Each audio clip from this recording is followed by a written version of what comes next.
Hello, I'm back. How are you doing? Just a reminder that this is a general reading, so it may or may not resonate with everyone. We now ask Archangel Michael to cleanse and protect our energies. Thank you for watching, liking, subscribing, commenting. It helps our channel grow. Forgive and learn. Deal with family problems. Engagement. Forgive and learn. By releasing the past, you experience more love in the present moment. The second one is deal with family problems. Your love life will benefit from the forgiveness you give to your parents. It's interesting how these two cards are connected. And then we have the engagement. It says, your love life rises to a higher level of commitment. So this simply signals a future union which begins with a romantic engagement, whether you're currently in a relationship or not. This is reassuring you that you can forget your fears of being alone because you won't be alone for long. This means that a great romantic love is coming for you soon, and this person will fill you with so much happiness and love and is already being prepared for you. And in a deeper sense, the other meaning of this card could be about commitment.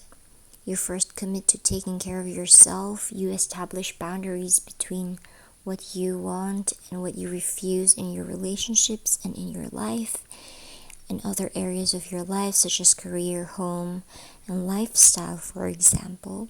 And then you honor your commitment to yourself by taking decisive action and telling others what you really think about their behavior.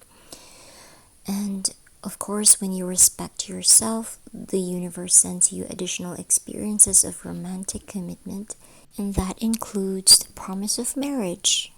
But before you can manifest that, before it can come to fruition, you have to deal with family problems. And it says here that your love life will benefit from the forgiveness you give to your parents, or it could be to a family member.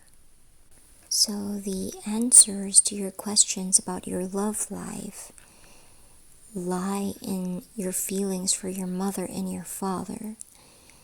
You will benefit a lot from letting go of old resentment toward either or both of your parents, because how you feel about your parents influences who you choose to partner with and how you manage your relationships. So for example, you have a toxic parent or parents. Let's say one of them has narcissistic personality disorder, or let's say both of them has narcissistic personality disorder, and they don't respect you, your feelings, they don't respect your opinions, and they make it clear to you that your opinions and desires are of little value. Because of this, this behavior damages the parent-child relationship, and that instills a sense of worthlessness and insecurity. So maybe you grow up with lacking self-esteem and self-confidence. Maybe you grew up not really knowing or understanding your worth, not really understanding about self-love, not really knowing what that means, not really knowing how to love yourself. Or let's say you have a parent that is emotionally distant and dismissive of your feelings, and you often feel rejected, and this person didn't really fulfill your emotional needs. So, or you may have been abused and traumatized or something like that. This is a very sensitive topic. And because of that, you didn't feel loved, you didn't feel worthy of love, you didn't feel valued, you were not nurtured. And it is common for someone to seek out a partner that is like their parents, a partner with similar traits to their parents, because it feels familiar. Because parents inadvertently teach us what's normal in a partnership through their own dynamic. Our parents play a big role in the way we show up in romantic relationships. So, if you have a loving parent, if you were nurtured as a child, you were given so much love and attention and affection, you will grow up emotionally healthy, and you will also seek out partners that are emotionally healthy. The way that parents communicate with their children can influence the way that the children communicate with others, including their romantic partners. It affects who you are attracted to, because people tend to be drawn toward partners who are familiar and who psychologically resemble their parents in some way, whether for good or for bad. And once you're in a committed couple relationship, you tend to repeat the relationship dance that you learned from your mother or your father.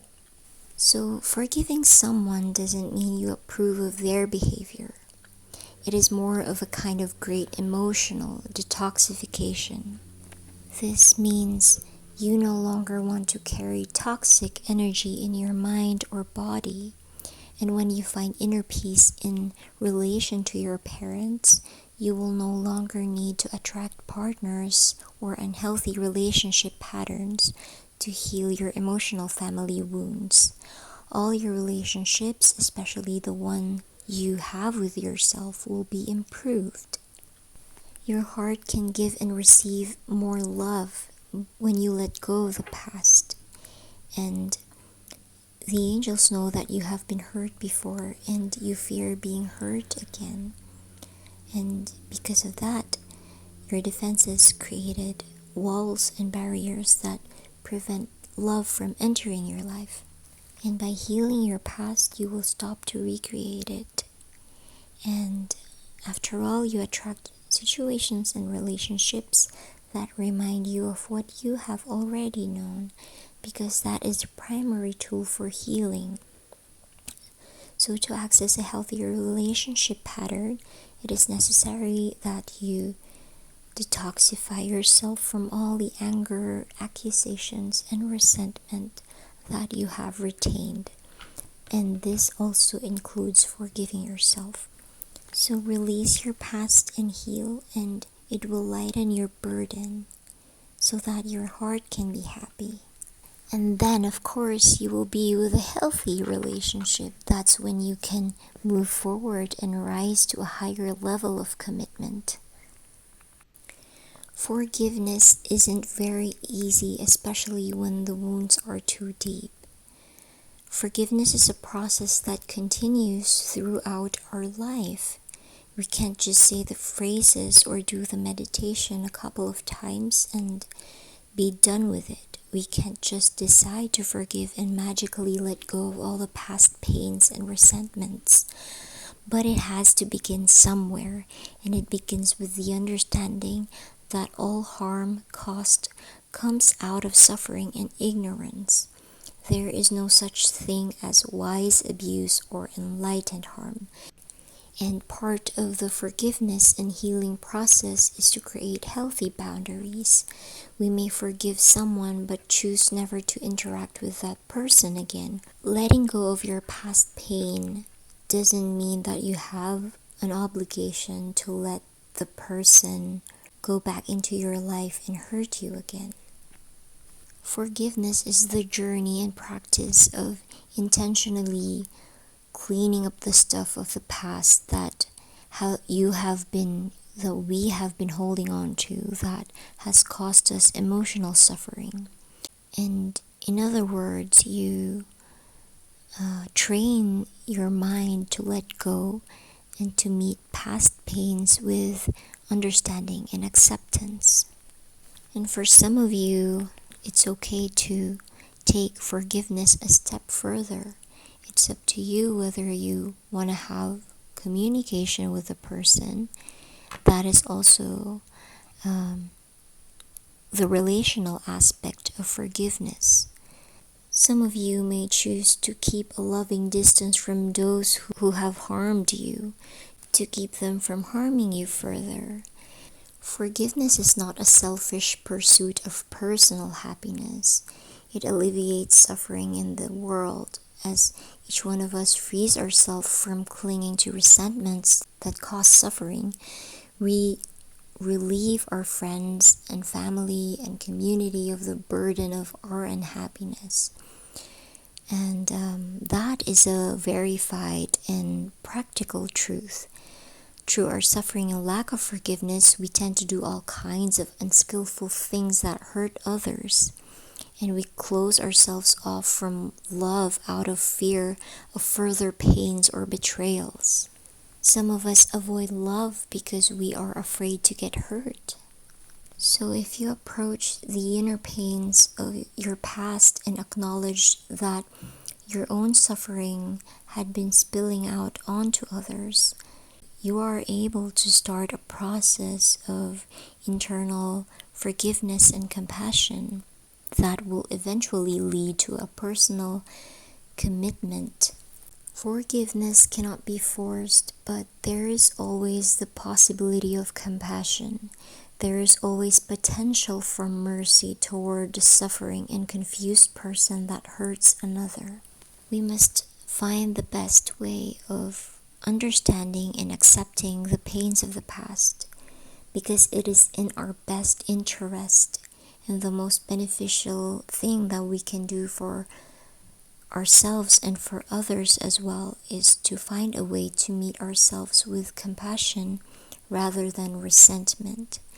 And forgiving oneself is often the most difficult and most important work of a lifetime, but it is very rewarding. At the end of the day, it's up to you, okay? And once you heal and let go of the past, once you have forgiven what needs to be forgiven, you will move into this beautiful energy. You will meet the love of your life. There is a potential for happiness and love, success in love. You will meet the person who will be happy to enjoy life with you and provide unconditional love and acceptance and appreciation for who you are. A person who believes in you and will be there for you through thick and thin. A person who will stand by you and truly understand you without even you having to explain yourself. A person who will make you happier than you are now. A person who will honor you, respect you, and protect you and provide for you. Someone who will support you and trust you.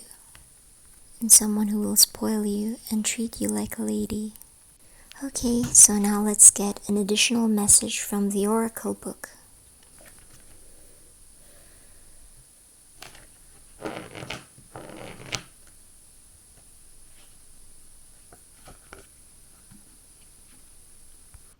You are surrounded by a team of guardian angels who are sending you signs to let you know that you are loved and protected. When you landed on this page, they all high-fived and cheered. They want to remind you to look out for the signs that they are sending to you. You are loved and protected. So there, please let me know if this reading resonates with you, and I would love to hear your thoughts in the comments. Please don't forget to like and subscribe if you haven't done it yet. I'm wishing you lots of love, happiness, and success and peace in your life. Thank you so much for being here. Good luck. Bye.